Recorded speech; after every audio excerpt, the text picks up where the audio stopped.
Hi everyone, welcome to my channel, and today we're going to take a look at another horrible case with you. The insane courier of death. How quickly would you open your door if a stranger knocked? Would you inquire about their identity and purpose before unlocking? Most people would, as a reasonable precaution. However, if a courier in a uniform with a package in hand stood on your doorstep, would you still ask questions or would you open right away? Typically, couriers do not arouse suspicion or concern, and people tend to let them in even when they aren't expecting any delivery. In the summer of 2020, amid the pandemic and total lockdown, when couriers became almost the sole link between people and the outside world, delivering everything from food and essential medicines to work documents, one such delivery person was bringing death to homes. A masked man with a pistol seemed elusive, and it was unclear who his next visit would target. The police, without any leads, were afraid to spread panic. But soon the case took a completely unexpected turn. A fatal incident involving a well-known lawyer. This convoluted story, as it later turned out, had begun many years ago, but its tragic development occurred on July 11th, 2020, in a prestigious cottage area southeast of Los Angeles. There, in one of the elite houses, renowned lawyer Mark Angelucci was waiting out the pandemic, isolated in his spacious mountain estate. Like many others, he continued to work remotely, hoping for the situation in the country and the world to improve.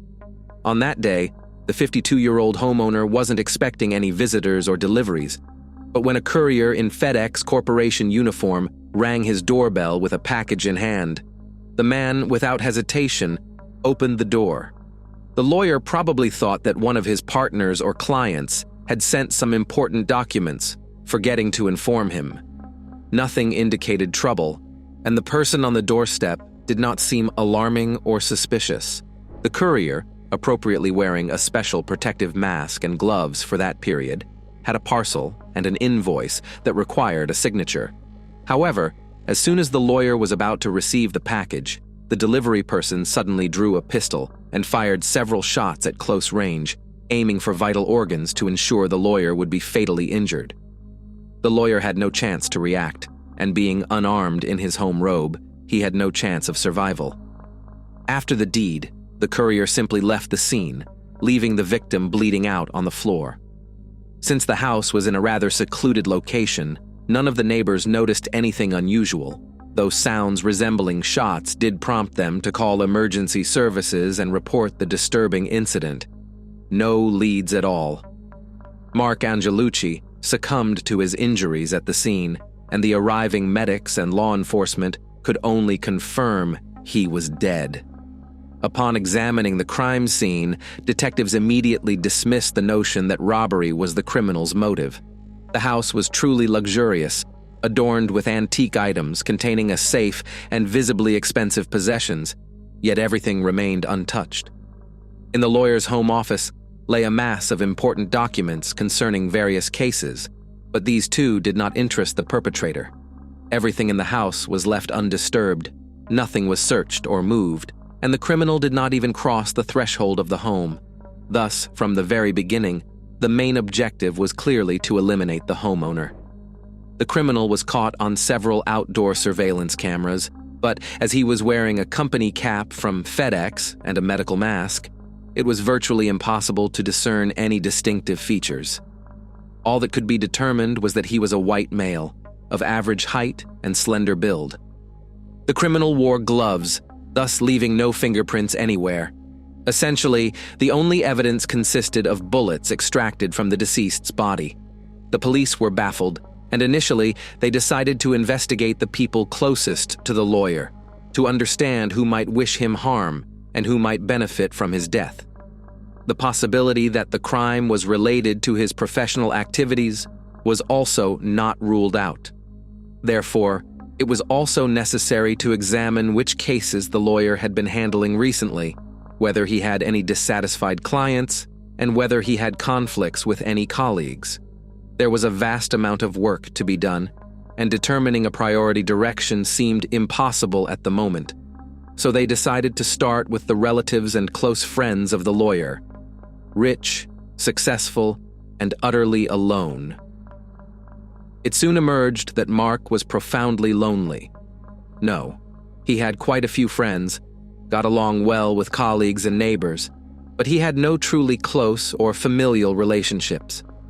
His parents had long passed away, Angelucci had no siblings, and he never started his own family. In his youth, the man diligently studied, then he tirelessly built a career in legal practice where he achieved great heights and recognition. But he intentionally decided to sacrifice his personal life, so at 52, he had never been married and had no heirs. Mark was quite attractive, intelligent, eloquent, always dressed expensively and stylishly, lived in a luxurious home, and drove a luxury car. He was rich and successful, and wherever this man appeared, he literally drew the attention of women, but he did not engage in romances or intrigues, and in principle, always kept his personal life hidden from everyone. This led to many rumors about his orientation, but the lawyer himself never confirmed nor denied them. In his list of contacts, they found a woman named Cassie J., with whom the deceased was very close. Their relationship was not romantic, but rather akin to brotherly sisterly love. She was a journalist and had met the lawyer many years ago while preparing a report on a high-profile case he was handling. The man willingly agreed to help her. They quickly found common ground, got along well, and continued to communicate after their joint work ended. For Cassie, the news of the death of her close friend was a real shock. She described Mark as sincere, kind, and responsive, with an easygoing and cheerful nature, who was involved in charity and always responded to others' troubles. According to her, he had no enemies, at least she was unaware of their existence. But in recent years, he had been among the top lawyers in California and had not lost a single case, so he undoubtedly made some adversaries whom he might not even suspect. The anti-feminist and men's rights advocate. During the investigation, a rather intriguing detail emerged. It was discovered that the lawyer held anti-feminist views, but also supported traditional notions of men and women in family and society without harboring any animosity towards women. He opposed discrimination against men in matters such as child custody, which almost always tend to favor women. Angelucci was a fighter for justice, not male supremacy. He took on some complex cases completely free of charge, helping those who found themselves in trouble.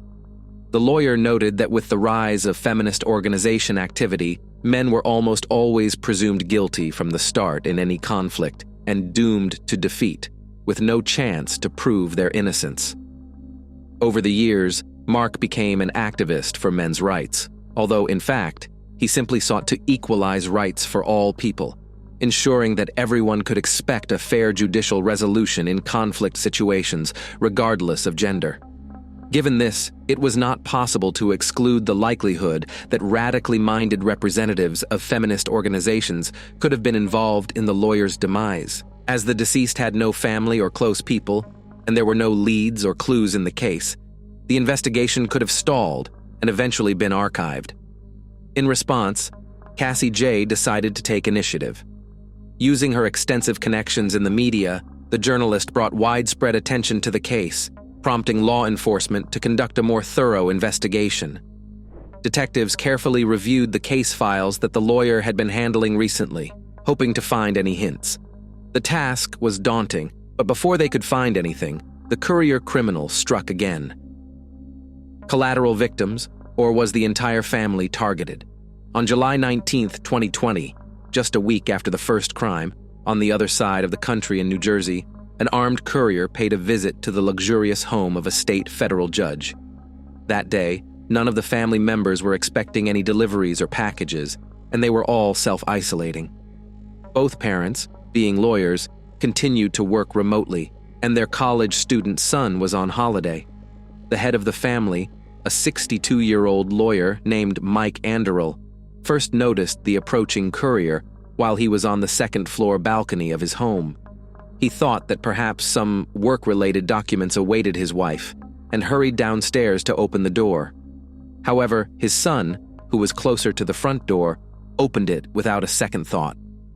They exchanged just a few words before a shot rang out.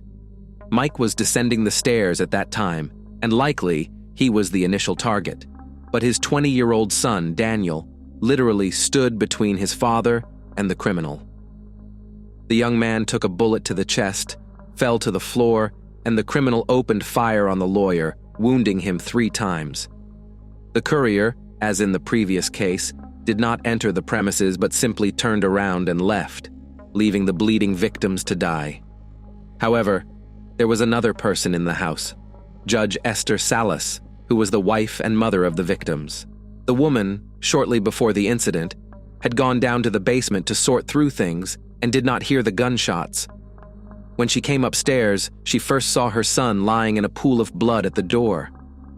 Esther rushed to him, tried to stem the wound, called out for her husband's help, and only then saw that a bloodied Mike was lying on the stairs.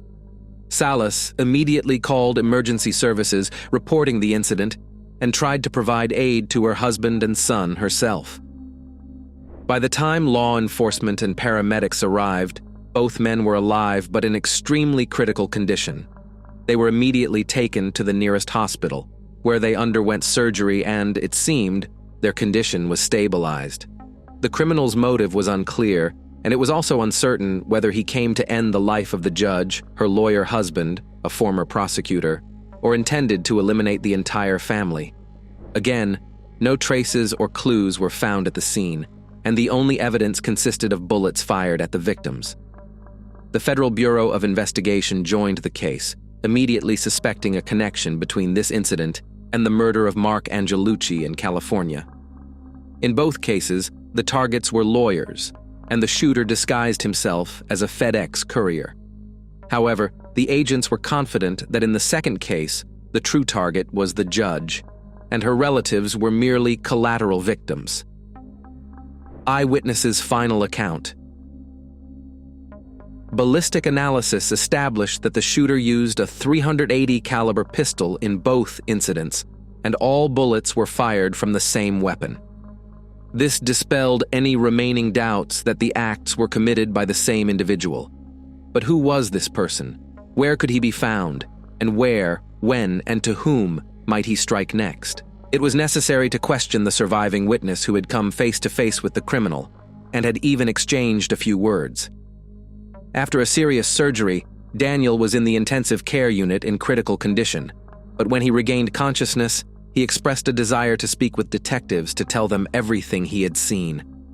The young man couldn't describe the perpetrator's appearance because he was masked, but he thought the individual was elderly, as he could see gray at the temples, wrinkles around the eyes, and the courier's hands appeared old.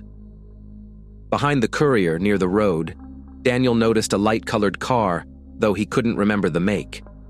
The student also speculated that the criminal's target might have been his mother, as the attacker had inquired if she was home. However, at that moment, his father appeared on the stairs, apparently startling the criminal. The attacker quickly drew his pistol, shot the young man in the chest, and then began shooting at Mike, wounding him 3 times. After being injured, Daniel remembered nothing until he woke up in the hospital. The student's testimony provided little help to the investigation except to confirm that the shooter was an older white male. Regrettably, Daniel's condition could not be stabilized. He worsened, and the day after speaking with law enforcement, the 20-year-old passed away in the hospital from a resultant internal bleeding.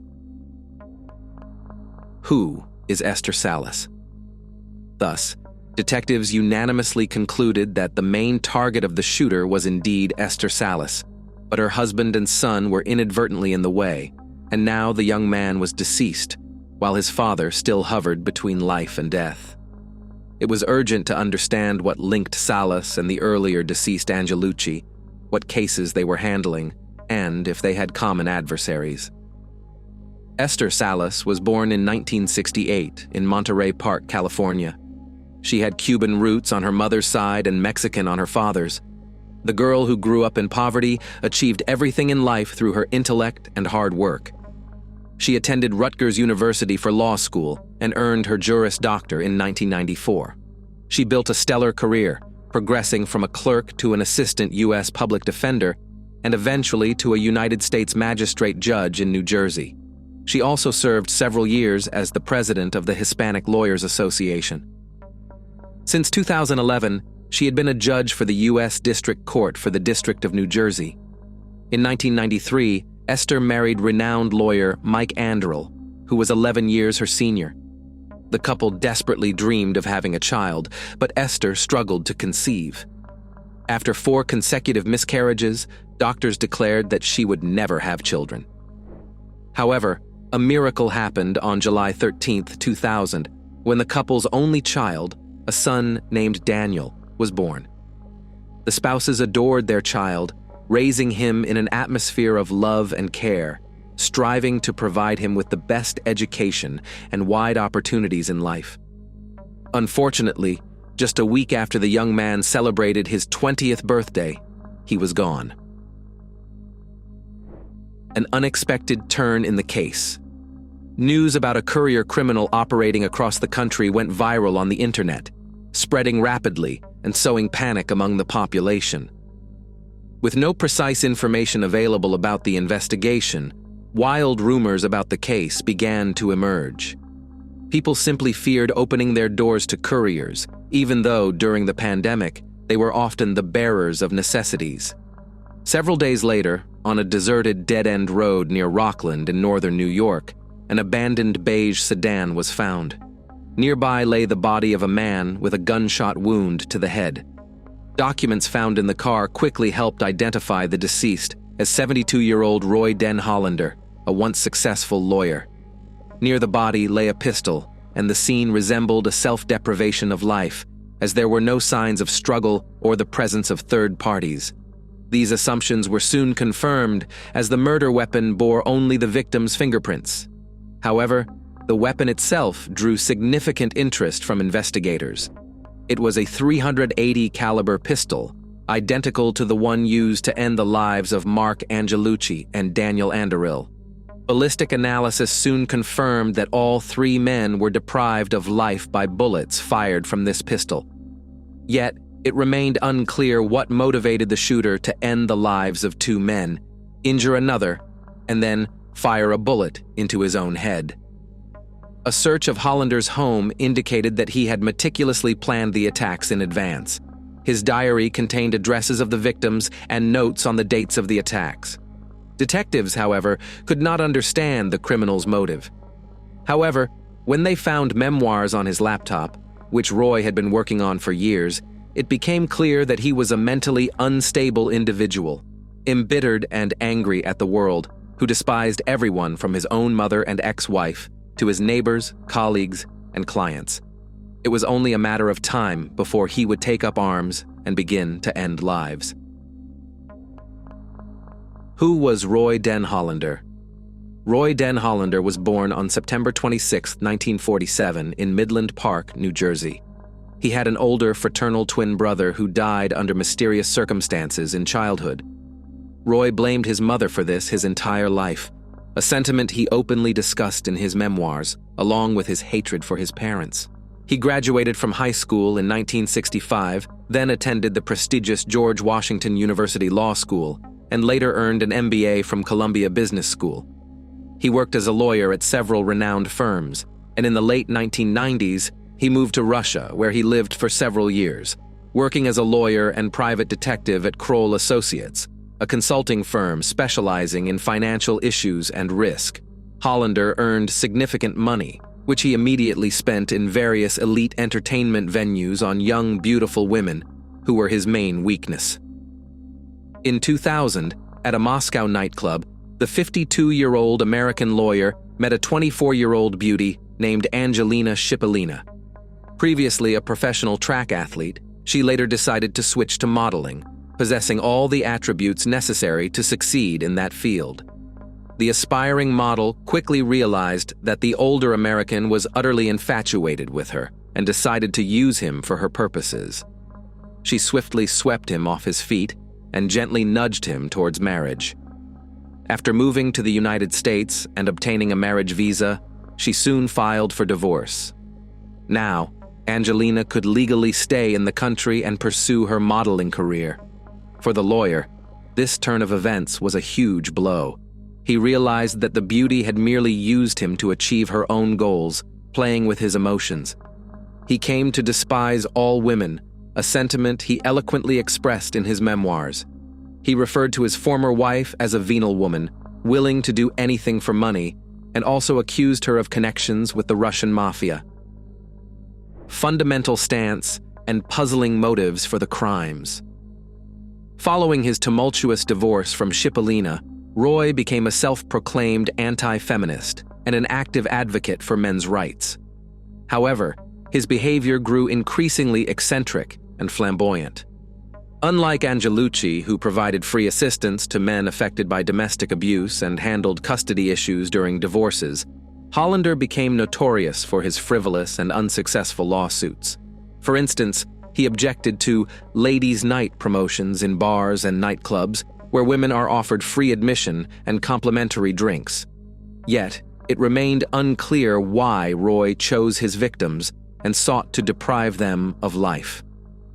The situation with Angelucci was particularly puzzling, since they were effectively colleagues, both fighting for men's rights. The answer to this question was soon found in the criminal's memoirs. It turned out that Roy saw Mark as a rival and was extremely jealous of him because Mark was far more successful in his career, commanded widespread respect, and held considerable influence, whereas Hollander had been mostly ridiculed for his antics and bizarre lawsuits over the last decade. Furthermore, both lawyers were members of the same men's rights community, making Roy appear even more outlandish and unsuccessful by contrast. About a year before these tragic events, he was expelled from the community for aggressive and inappropriate behavior. Roy's personal life and career spiraled downward after his divorce from the Russian model. He fell into depression, developed problems with alcohol and anger management, and started losing most of the cases he took on. Esther Salas, as a judge, presided over several cases Hollander had handled at different times, consistently ruling against him, which led him to long-list her as one of his sworn enemies. However, neither Salas, Angelucci, nor any of their colleagues considered Roy to be dangerous. But in 2018, when he was diagnosed with cancer, the lawyer likely felt he had nothing left to lose and began devising a plan for revenge and the elimination of his enemies. The long list of revenge.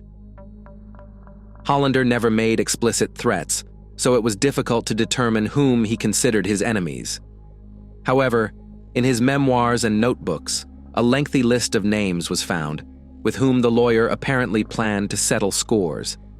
This list included not only judges and fellow lawyers, but also the doctors who treated him, whom he accused of incompetence and intentionally treating him poorly, allowing his disease to progress. Detectives checked all the other individuals on the list and, ensuring they were alive, warned them of potential danger, as it was unclear whether the criminal had acted alone or had accomplices. It also remained unclear why Roy stopped and unexpectedly settled accounts with life.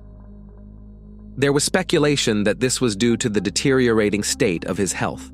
Hollander's memoirs contained over 2,000 pages. Also, about a dozen notebooks and diaries were found among his personal belongings, which needed to be meticulously examined. This process took several weeks, but ultimately established that the criminal acted alone and had no accomplices, meaning that everyone else on the list was safe following Roy's death. Daniel Anderl's Law. After the attack, Mike Anderl spent over half a year in the hospital undergoing a challenging rehabilitation process due to 3 gunshot wounds. His wife, Esther Salas, remained in a prolonged state of depression due to the loss of their only son. However, in February 2021, she agreed to give an extensive interview for the television news magazine 60 Minutes, where she spoke publicly for the first time about the horrific events and the tragedy that struck their family. Simultaneously, the judge began working on legislative changes in New Jersey. A new law, adopted in December 2021, was named after her late son, Daniel. The new amendments introduced a prohibition on the public disclosure of judges' addresses and other contact information, ensuring the safety and privacy of public officials and their family members.